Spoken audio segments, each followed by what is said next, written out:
So mga ka-basic, ito nga pala, nandito na tayo sa Taal kung saan na-achieve na natin yung year-end ride natin ngayon 2023. Ngayon, eto sila ate, sila yung nag-picture sa akin. Tsaka ayun, may mga tao nagpapa-pictures din. So, eto, achieve. Na-unlock natin yung Taal Batangas. Kaso, may twist. Magiging Taal Loop na tumamaya kasi hindi ko nadadaanan yung pagkahaba-haba pala ng daan doon. So, ayun nga guys. Mga ka-basic. Binabati ko lahat. Lahat ng mga kasama ko dyan sa work, sa FAS. Mga day off na nagsipasok.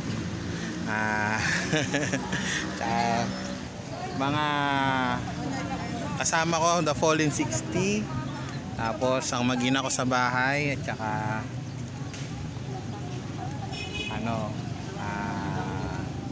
sino pa ba? Marami, mga si Tim Walwal. Tapos mga si Sir Christopher Villanueva, Sir Marlon Santos Ramos, tapos si Consi John Navarro, Consi Rod Perez, mga naiwan namin kasama sa warehouse na solid sa amin.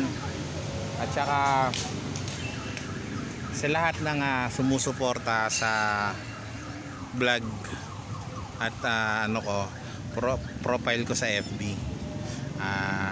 Thank you. Merry Christmas sa lahat. At saka ayun, achieve na naman. So ito na yung year-end ride ko ng 2023.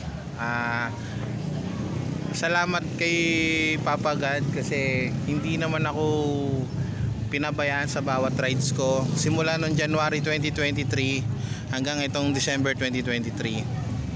Matagumpay naman yung mga rides ko.